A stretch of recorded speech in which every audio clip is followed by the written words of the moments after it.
It's been a long time since this tank's been out of commission. It's been well over a year since you guys even seen the 125 gallon plant tank.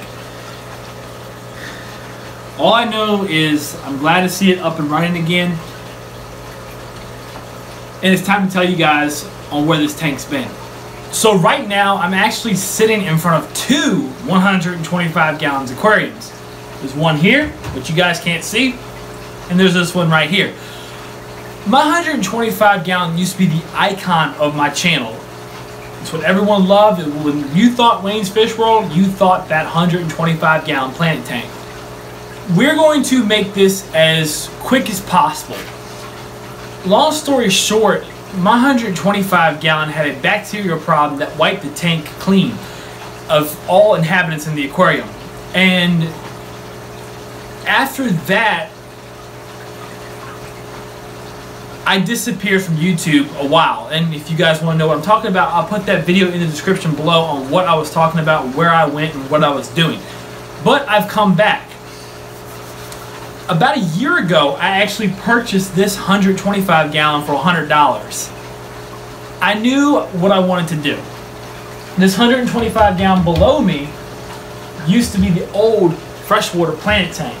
This tank has overflows, meaning if I fill it all the way up, fish would go behind those overflows and get trapped back there. I have to manually remove them. Can't tell you how many comments I saw in the past where people were like, Wayne, why don't you fill your tank up all the way? Well, fish get back there all the time. It wasn't worth it. So when I found this 125 gallon with no overflows, I knew that was going to be my planet aquarium. Now, for substrate in this aquarium, I debated long and hard about dirting this tank again. The reason I didn't go with dirt this time is because big dirt tanks are a pain to move. And when it comes time to move this tank again to another location, I don't want to go through that trouble again. I think when this tank goes to its next location, which is a ways from now, I think I will dirt it again then, because I know that tank will be in that spot for a very long time. But as far as now, I'm going to keep this substrate seated, let it prolong its life, let it get established throughout the years or however long it takes to move this tank. Then when the time comes to move this tank, I'll dirt it and cap it with the gravel that's in this aquarium. So I've got another 125 gallon below me. All you saltwater people are going to be really happy really soon. A lot of you watching right now are probably wondering what happened to all the plants. This is a completely new setup. We're going to try to mimic something that we had in the past, but we're going to make it better. There are no fish that are existing in the past 125 that are current in this aquarium. There's no substrate that's current in this aquarium that used to be in the old 125. There's nothing. Everything is brand new, even down to the filtration. Lighting will be replaced. This tank was set up about a year ago. You saw it in YouTube clips very shortly and never did a video talking about it. Was going to reveal it when it was fully set up, and then I had a lot of footage on my computer where I'd go back and talk about setting it up and planting it and whatever. But the tank was 85% planet, had rare species of plants in there. Went with a sand substrate. I had discus, angelfish, gouramis, tetras, rams. It was starting to turn into a good-looking, mature aquarium, and then we had a problem. Another bacterial infection, and I don't know where it came from. Everything in that tank got wiped out. I drained the tank. I tried introducing new fish. I've tried fish that were local from the river like gar. I tried goldfish. Anything I would put in the tank would drop dead in less than 24 hours. So I drained the tank again and I let it dry out. I filled it back up and then I nuked the tank. I'm not telling you guys to go out and bleach your aquariums. This is something I did and risked myself. So just because Wayne's Fish World did it, don't expect to get the same results. But I took a half gallon of bleach and I dumped it in that tank. It wiped everything out. The thing with bleach is bleach will dissipate. It will evaporate into the atmosphere. So after a certain amount of time, it's safe. After about a week and a half, I took the filters and I loaded it with carbon. I took the filters and I loaded them down with carbon to remove any traces of bleach or any other chemicals in this aquarium. I dosed it with prime, we did a water change, we filled it back up. Most of the substrate in this aquarium was coming from other tanks that I have in the fish room. So all that organic material had died off, and all that organic material was starting a new nitrogen cycle. This tank got green water quick. After the green water had faded away after installing a UV sterilizer, and once again, that was a band-aid. That was me getting lazy. The reason we had that green water was because there was a supply of nutrients. There was too much nutrients, all that dead organic material, it needed to go somewhere. And with no live plants, the single-celled organisms such as algae were consuming those nutrients. Then the next stage in this tank's life, we had a Diatom outbreak, which you can still see on the glass. I'm not going to scrape it, let nature take its course. And the water got very cloudy, which was a bacterial bloom, which is beneficial. It's just your tank cycling and breaking in and establishing itself. And this tank isn't fully broken in yet. So let's get up to date on the fish that I have in this aquarium and what the plans are and what kind of equipment I have running.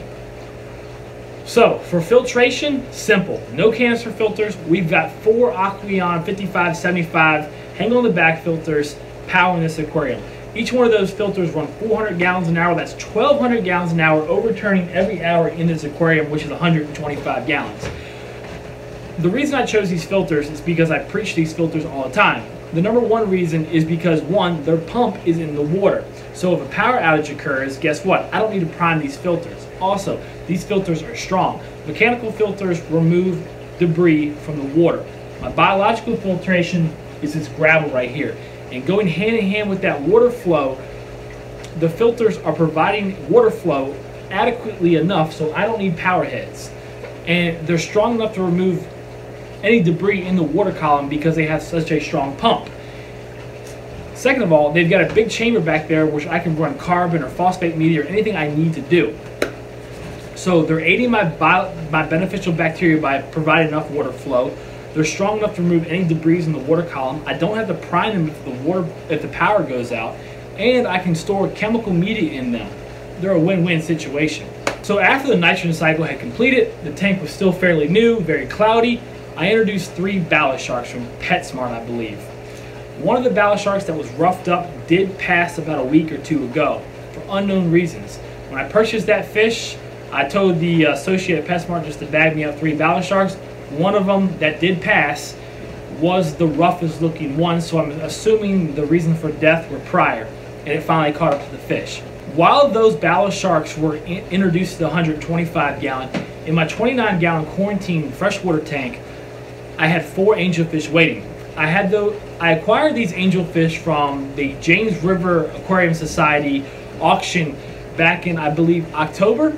They were getting quarantined in that tank, not really for quarantine reasons, but I wanted to make sure the ballast sharks were getting established. Ballast sharks are very finicky, and when they're small, they're very skittish to bigger fish. And the temperament of angels I've noticed in the past, angels will usually peck at the fish that come into their established systems.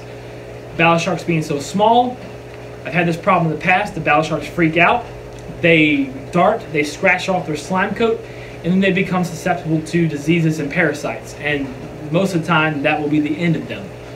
So I was very selective on putting the ballast sharks before the angelfish. After that, I've noticed that I was getting a lot of uneaten food settling on the bottom of the substrate. So I introduced 6 albino Cory cats. There's a lot of Cory cats that I could have went with. Cory cats, the albino Cory cats, have a soft spot in my heart. We go way back in the day when I was first getting started with aquariums, and they're always going to be my favorite Cory cat, I think. So there's a lot of options, a lot of different Cory cats you can choose from. Personally, I like the albino Cory cats.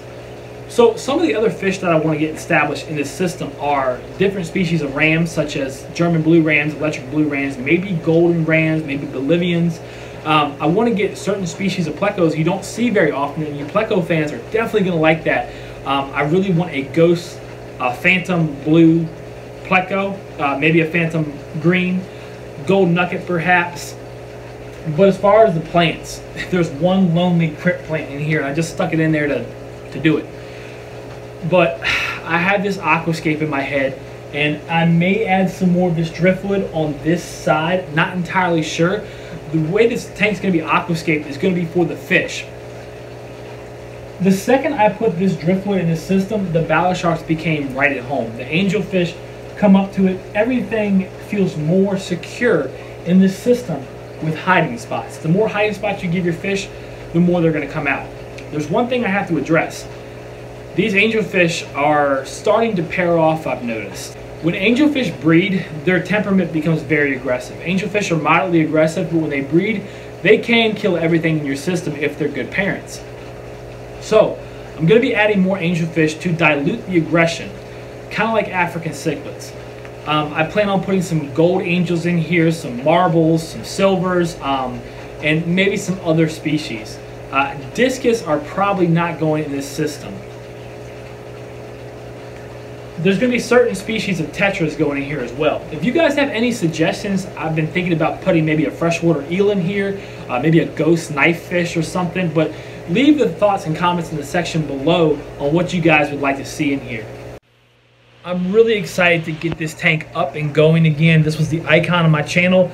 I'm sitting here right now. I've got a lot of aquariums to reveal to you guys. This Sunday while I'm filming this video, I just released the hardscape of this 55-gallon I'm looking at right here.